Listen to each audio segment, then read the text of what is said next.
Jake Murphy shuffled into Xenobiology 101 with all the enthusiasm of someone attending their own tax audit. The Galactic Academy's most prestigious lecture hall buzzed with nervous energy as alien students from 17 different species fidgeted in their specially designed seats. Jake found a spot in the back row, plopped down next to what looked like a walking pile of purple jello, and immediately regretted not bringing coffee. Welcome, future xenobiologists, to the most crucial course in your academic careers, Professor Vextar announced, his 6 arms gesturing dramatically while his chrome-colored exoskeleton gleamed under the harsh classroom lights.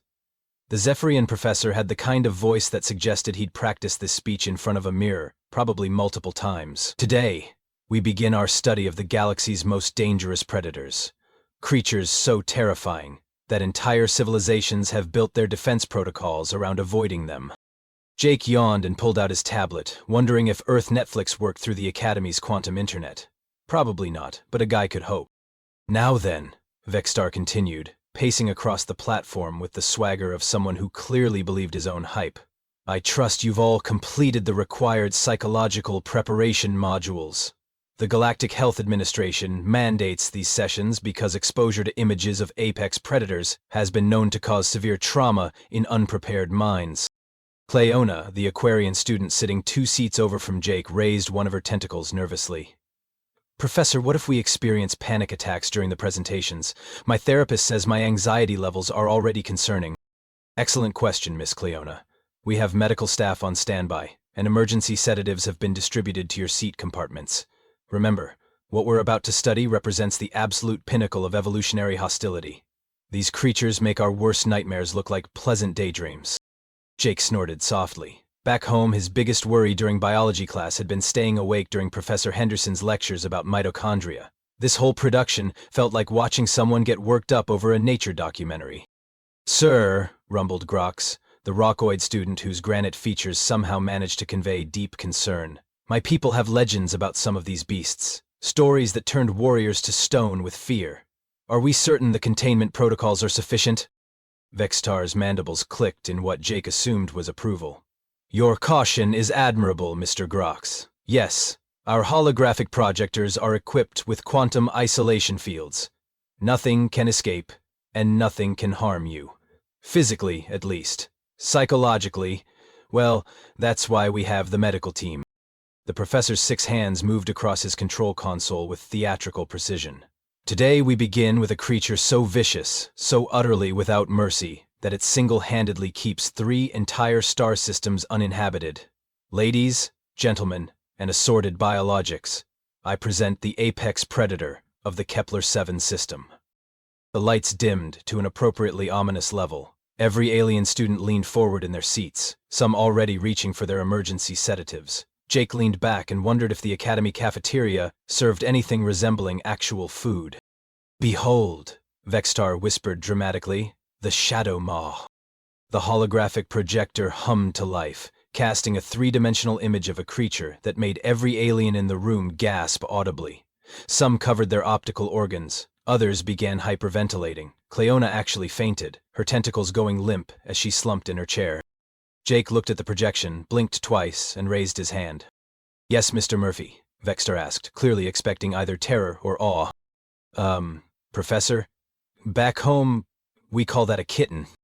The silence that followed Jake's observation was the kind of quiet usually reserved for funeral services or really awkward dinner parties. Vextar's mandibles twitched in what might have been confusion, disbelief, or the early stages of a nervous breakdown. I beg your pardon? The professor managed, his voice climbing an octave higher than probably intended. Jake gestured casually at the holographic Shadow Maw, which was currently frozen mid-roar in all its supposedly terrifying glory. Yeah, that's basically a house cat. Bit bigger than average, sure, and the extra set of limbs is interesting, but look at those proportions. Classic feline bone structure. The hunting posture is textbook ambush predator. My neighbor Mrs. Patterson has a tabby that makes the exact same face when it's stalking pigeons. Cleona had recovered from her fainting spell just in time to start hyperventilating again. But the teeth! Look at those fangs! They're designed for ripping flesh from bone. Oh, those? Jake squinted at the projection. Yeah, cats have those too. Actually, come to think of it, this guy's got nothing on a tiger. Tigers are basically murder machines wrapped in pretty orange fur. We have documentaries about them. Kids watched them during lunch. Grox's rocky exterior was literally trembling. Human Jake, are you suggesting your species coexists with creatures of similar lethality? Coexists? Buddy, we keep them as pets. My sister has 3 cats. They sleep on her bed and knock things off her coffee table for fun. The most dangerous thing about them is the hairballs. Vexstar's exoskeleton had shifted from chrome to a distinctly greenish hue. Mr. Murphy, I think you're perhaps not grasping the scale of what you're observing. This creature stands 3 meters at the shoulder. Its bite force exceeds 12,000 psi. It can leap 40 meters horizontally and has been known to hunt in coordinated packs of up to 30 individuals. Jake nodded thoughtfully. So, like a really big cat. Have you guys ever heard of lions? Because if you think pack hunting is scary, wait until I tell you about African wild dogs. Or better yet, wolves. Wolves figured out pack hunting about 40,000 years before humans invented agriculture, and we thought they were so cool we basically kidnapped some and turned them into golden retrievers. The purple jello creature next to Jake had been quietly oozing away from him throughout this conversation. Now it spoke in a voice like bubbles popping. You turned apex predators into companions? Well, yeah. Selective breeding is pretty neat. Give us a few thousand years and we can turn anything into something that fetches newspapers and does tricks for treats. We turned wolves into chihuahuas, for crying out loud. And pugs. Though, honestly, pugs might be proof that we occasionally get carried away with the whole genetic modification thing. Vexstar was now rapidly consulting his tablet, 6 arms flying across multiple screens simultaneously. The biological data doesn't support this claim. According to galactic standard predator classifications, creatures of this magnitude require specialized military intervention. The suggested protocol for Shadow Maw encounters is immediate evacuation followed by orbital bombardment of the affected area. Orbital bombardment? Jake laughed, the sound causing several students to jump. For that thing? Dude, a spray bottle and a firm no would probably work fine. Maybe shake a bag of treats if you really want its attention. Trust me, I grew up with cats. This is just a cat with better marketing. Professor Vexstar stared at his human student for a long moment, then at the holographic Shadow Maw, then back at Jake. His mandibles clicked rapidly in what appeared to be some kind of processing loop. Perhaps, he said finally, his voice tight, with what might have been desperation, we should examine something with a bit more substance. Professor Vexstar's chrome exoskeleton had now shifted to an alarming shade of copper, which Jake figured was probably the Zephyrian equivalent of a stress rash. The professor's 6 arms moved frantically across his control console, pulling up what were clearly meant to be his greatest hits. Very well, Mr. Murphy. Perhaps the Shadow Maw was indeed too introductory for someone of your apparent expertise. The sarcasm dripped from his mandibles like honey from a broken jar. Let us examine something that has reduced seasoned space marines to gibbering wrecks. The hologram shifted, and a new creature materialized in the center of the classroom. This one was significantly larger, easily the size of a school bus, with a serpentine body covered in what looked like obsidian scales. It moved with a hypnotic, undulating motion that seemed to mesmerize every alien student. Several immediately reached for their emergency sedatives. Behold the Void Serpent of Rigel Prime, Vexstar announced, his voice regaining some of its theatrical confidence. Capable of crushing starship hulls in its coils with venom that can dissolve titanium, and a hunting strategy so sophisticated it can predict its prey's movements 17 steps in advance. Jake tilted his head, studying the creature with the casual interest of someone examining a mildly interesting cloud formation. Huh, that's a pretty big python. Clayona, who had just recovered from her earlier fainting spell, immediately started hyperventilating again. Python? What's a python? Snake, Jake explained helpfully. We've got loads of them back home. This one's bigger than usual, sure, but the hunting strategy isn't exactly revolutionary.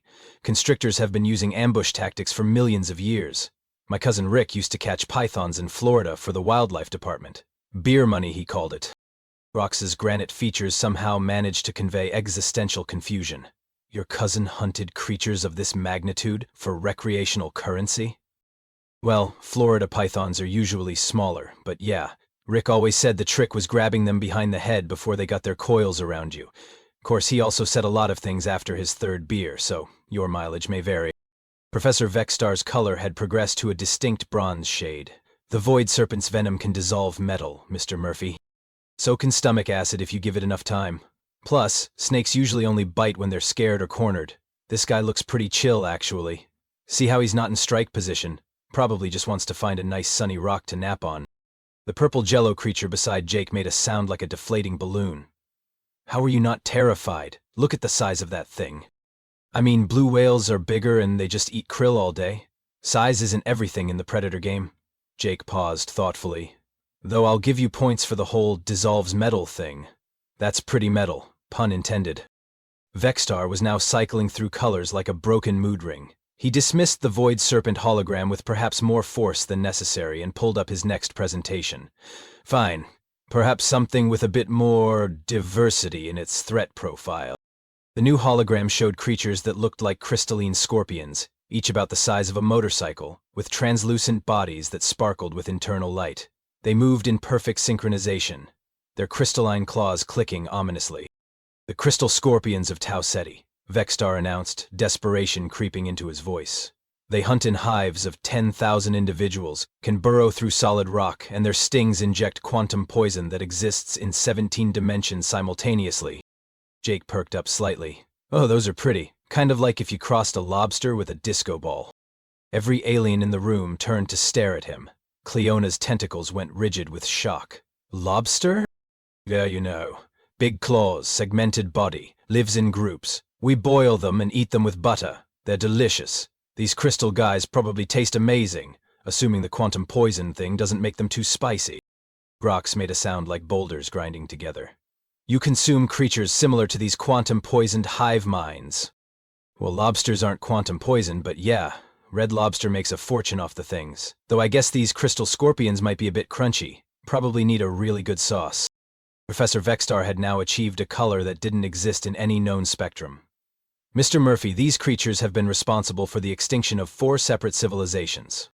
That's rough, Jake acknowledged. Though to be fair, humans have probably driven more species extinct just by accident. We're really good at that. Not proud of it, but there it is. The professor's control console began sparking as his increasingly frantic inputs overloaded the system. Perhaps something more contemporary to your sensibilities. The hologram shifted once more, revealing sleek, panther-like creatures with fur that seemed to contain entire galaxies. They moved like liquid shadow, and their eyes burned with what appeared to be actual plasma. The plasma panthers of Andromeda Station, Vexstar practically shouted. Invisible to most detection systems, capable of phasing through solid matter, and they hunt by reading their prey's neural patterns to predict every possible escape route. Jake examined the creatures with genuine interest for the first time. Okay, those are actually pretty cool. Like cats, but with superpowers. Do they purr? The classroom door slid open with a pneumatic hiss, and Captain Thorne strode in, wearing the kind of expression usually reserved for discovering someone had been using military-grade explosives for party fireworks. Her uniform was pressed to perfection, her medals caught the light at precisely the right angle, and her general demeanor suggested she had exactly zero patience for whatever nonsense was happening in her academy. Professor Vexter, she said, her voice carrying the authority of someone who'd probably faced down actual space pirates before breakfast. I'm receiving concerning reports from the medical bay. Something about mass sedative distribution and potential psychological trauma in your classroom. Vexstar's color had now progressed beyond any recognizable portion of the visible spectrum, and was venturing into what could only be described as radioactive anxiety. Captain Thorne, how fortuitous. Perhaps you could explain to our human exchange student the gravity of what we study here. Mr. Murphy seems to believe our apex predators are somehow comparable to Earth's domesticated fauna. Captain Thorne's gaze swept the classroom, taking in the scattered emergency sedative dispensers, Cleona's obviously frazzled tentacles, Grox's stress-fractured exterior, and Jake sitting calmly in the back row like he was waiting for a bus. Her eyes narrowed. Is that so? She looked directly at Jake, her expression unreadable. And what exactly has Professor Vexstar shown you, Mr. Murphy? Oh, you know. Space cats, a big snake, some fancy lobsters with glow-in-the-dark features. Pretty standard stuff, really. Jake shrugged. Though I'll admit the plasma panthers are kind of neat. Do you guys have any that actually purr, or is that more of a Earth cat thing? Captain Thorne's eyebrow twitched, almost imperceptibly, but Jake caught it. I see. And Professor Vexstar, you feel Mr. Murphy requires a more intensive educational experience? Vexter's mandibles were clicking so rapidly they sounded like a malfunctioning printer. Captain, The human clearly doesn't understand the threat level we're dealing with. Perhaps a demonstration using our live specimens would be more educational than mere holographic representations. The temperature in the room seemed to drop several degrees. Captain Thorne's voice became dangerously quiet. Professor, you are absolutely not suggesting we release a live apex predator in a classroom full of students. Not release, Vexstar protested, though his color had shifted to something that probably indicated he was considering exactly that. The containment cells have observation windows. Surely seeing a real creature in action would help Mr. Murphy appreciate the genuine danger these beings represent? Jake raised his hand again. Just to clarify, are we talking about a field trip to the zoo, or are you actually thinking about letting something loose in here? Because I should probably mention that my insurance doesn't cover mauled by alien space beast incidents. It would be perfectly safe, Vexstar insisted, though he was now consulting multiple datapads simultaneously, and his color had achieved a shade that probably violated several local light pollution ordinances. The containment protocols are absolute. Quantum-locked barriers, neural dampening fields, emergency stasis systems. Nothing could possibly go wrong.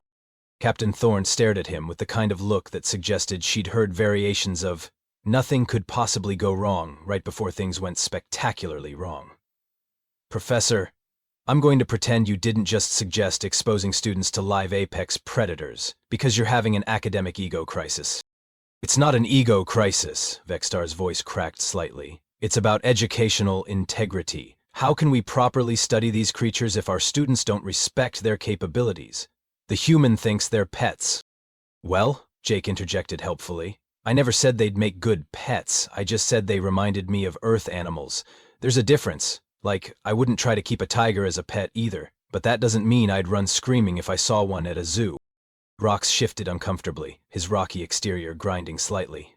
Jake, human, perhaps your world's creatures are simply less dangerous than ours? Your evolutionary pressures may have been more mild? Jake considered this for a moment. I mean, we've got hippos. Those things kill more people per year than sharks, and sharks are basically swimming murder machines with excellent marketing departments. Oh, and geese. Never underestimate geese. They're like angry feathered demons with a grudge against the entire concept of peace. Cleona's tentacles drooped. Your world sounds terrifying. Nah, you just learned to work around the danger stuff. It's all about understanding animal behavior and keeping your distance from the bitey end of things. Captain Thorne watched this exchange with growing alarm. She'd read Jake's file, of course. Earth had submitted comprehensive biological data as part of the exchange program application. The problem was, most of it had been classified as obvious exaggeration by the Galactic Assessment Board, because no planet could possibly evolve that many different ways to die. Professor Vexter, meanwhile, had reached what appeared to be a complete psychological breaking point. His color had cycled through the entire spectrum twice, and was now settling on a shade that suggested imminent academic meltdown. Fine, he announced suddenly, his voice taking on the dangerous calm of someone who'd decided to burn their career down for the sake of proving a point. Captain Thorne, I formally request permission to access Containment Level 7 for educational purposes. Every alien in the room went dead silent. Even the purple jello creature stopped oozing. Captain Thorne's expression shifted from annoyed to genuinely alarmed. Professor, Level 7 containment houses the Dreadclaw Alpha. You cannot possibly be serious. The Dreadclaw Alpha? Vexstar's mandibles clicked with newfound determination. Oh yes, if Mr. Murphy believes our apex predators are simply oversized house pets, then perhaps he'd like to meet the creature that single-handedly ended the Regellian Empire. Jake perked up. Regellian Empire? What happened to them? The Dreadclaw Alpha ate them, Grox whispered, his granite voice barely audible. All of them. Entire planets. It's why we keep it in quantum stasis. Huh, Jake said thoughtfully. So like, a really big dinosaur? Professor Vexstar's laugh had an edge of hysteria to it. Mr. Murphy, you're about to find out exactly how big. What happened next would go down in Galactic Academy history as either the greatest educational disaster or the most effective practical demonstration ever recorded, depending on who you asked and how many drinks they'd had. Professor Vexstar's 6 arms moved across his console with the frenzied energy of someone who decided that tenure was overrated anyway. Emergency klaxons began wailing as quantum locks disengaged throughout the facility. Captain Thorne lunged for the override controls, but Vexstar had already initiated the transport sequence. Professor, stop! Thorne shouted over the alarms. That containment field wasn't designed for classroom use. Educational integrity demands authenticity, Vextar cried back, his voice now carrying the manic edge of someone who'd crossed the point of no return. Mr. Murphy needs to understand what real danger looks like. The air in the center of the classroom began to shimmer and distort. Reality folded in on itself like origami made of light and probability, and then something stepped through that made every previous creature look like a stuffed animal. The Dreadclaw Alpha was, Jake had to admit, genuinely impressive. It stood roughly 4 meters tall at the shoulder, with a build that suggested someone had taken a tiger, fed it nothing but protein shakes and rage for about 10,000 years, then given it armor plating and anger management issues. Its hide was matte black, with silver streaks that seemed to absorb light, and its claws were easily the length of baseball bats. When it opened its mouth to roar, Jake could see rows of teeth that belonged in a hardware store's power tool section. The creature's roar shook the walls and triggered every fire alarm in the building. Students scattered like bowling pins, screaming in languages Jake didn't recognize, but whose meaning was pretty universal. Cleona fainted again, this time with enough force to knock over her desk. Grox, despite being made of literal rock, somehow managed to find a corner to cower in.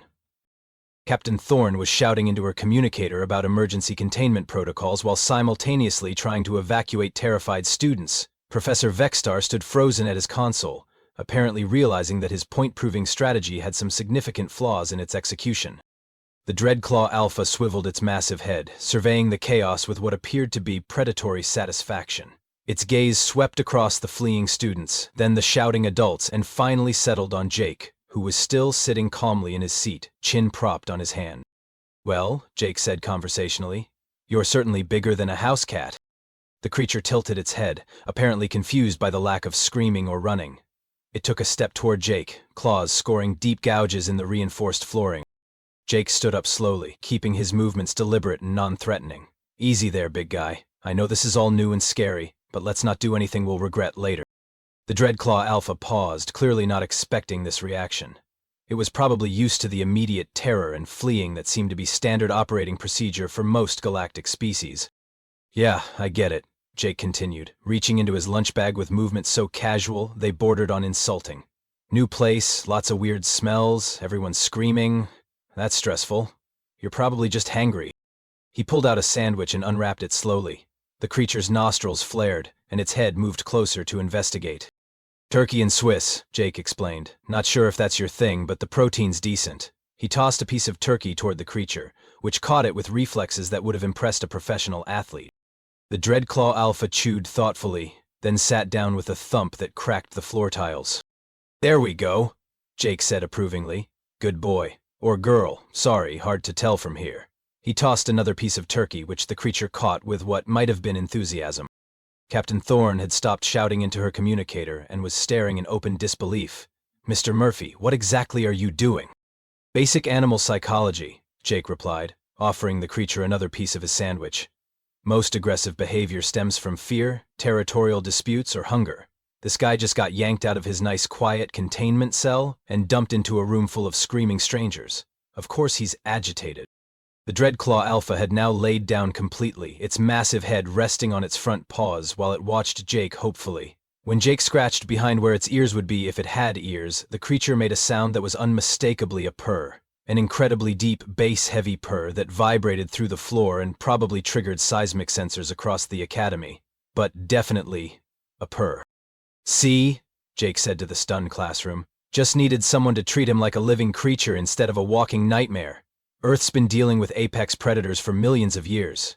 The trick is understanding what they actually want versus what you think they want." Professor Vextar had achieved a color that probably violated several laws of physics. But the Regellian Empire—" "Yeah, about that," Jake said, continuing to pet the now docile creature. "Did anyone ever try just asking it to stop? Because most predators don't actually want to destroy entire civilizations. That's a lot of work, and the calorie return is terrible. It was probably just scared and defending itself." The Dreadclaw Alpha rolled over onto its back, exposing its armored belly and looking for all the world like an enormous, galaxy-destroying puppy that wanted tummy rubs. "This is impossible," Vextar whispered. "The quantum stasis fields, the neural dampeners, the fear responses, they're evolutionary imperatives. You can't just pet them away." Jake shrugged, obligingly providing the requested belly rubs to a creature that had supposedly eaten an empire. "Evolution's funny like that. On Earth, we learned pretty early that making friends with the scary stuff usually works better than running away from it. Wolves became dogs, wildcats became house cats, and apparently nightmare fuel becomes oversized lap pets, if you know what you're doing. Captain Thorne finally found her voice. Mr. Murphy, do you realize that creature has been in maximum security containment for over 2 centuries? 2 centuries? Jake looked genuinely sympathetic. No wonder he's grumpy. That's like solitary confinement. Anyone would develop behavioral issues. What he needs is socialization, regular exercise, and maybe some puzzle toys to keep his mind occupied. The Dreadclaw Alpha had begun making a new sound, somewhere between a purr and a rumble, while nuzzling Jake's hand with a head the size of a small car. Puzzle toys, Captain Thorne repeated faintly. Yeah, mental stimulation's important for intelligent predators, otherwise they get destructive. Kind of like how humans get weird if you lock them in small spaces for too long. Jake paused thoughtfully. Come to think of it, that might explain the whole Regellian Empire thing. How long was this guy loose before you caught him? 17 years, Vextar whispered. 17 years of no social contact, no mental stimulation, probably no proper nutrition. Jake shook his head sadly. Yeah, that'll mess anyone up. Surprised he didn't eat more empires, honestly. The classroom had gone completely silent except for the Dreadclaw Alpha's contented purring and the distant sound of emergency crews responding to alarms throughout the facility. Students were slowly emerging from their hiding places, staring in wonder at the sight of the galaxy's most feared predator getting belly rubs from a human who'd been treating the whole situation like a minor inconvenience. So, Jake said to Captain Thorne, what's the Academy's policy on therapy animals? 3 hours later, the emergency response teams had finally stopped running around like their collective hair was on fire. The Dreadclaw Alpha, now officially renamed Buddy by Jake, despite formal protests from the Galactic Nomenclature Committee, was sprawled across half the classroom floor, snoring contentedly, while Jake used his massive flank as a backrest to finish his homework. Professor Vextar sat in the corner, staring at his life's work with the hollow expression of someone who'd just discovered their doctoral thesis was based on a fundamental misunderstanding of reality. His color had settled into a dull gray that probably indicated the Zephian equivalent of an existential crisis. 40 years, he mumbled to himself.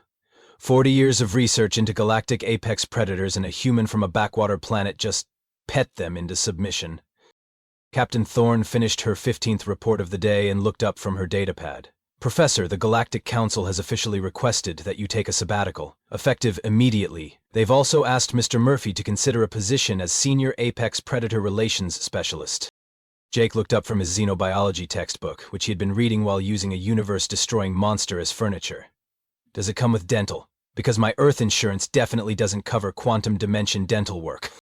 The position includes full medical, housing allowance, and access to the Academy's coffee synthesis lab, Thorne replied, consulting her notes. Also, the Galactic Council has voted to reclassify humans as a Class 10 biosafety hazard. Wait, what? Jake sat up straighter, inadvertently disturbing Buddy, who opened one massive eye and made a questioning rumble. Are they calling us dangerous? Not exactly. Captain Thorne's expression was carefully neutral. The classification is for species that pose an existential threat to established galactic understanding. Apparently, having humans around makes everything else seem significantly less threatening, which the Council considers potentially destabilizing to civilization as we know it. Cleona, who had finally stopped fainting long enough to participate in conversation, raised a tentacle nervously. Captain, does this mean humans will be taking over apex predator management galaxy-wide? The preliminary reports suggest that would be advisable, yes. Thorne scrolled through her datapad.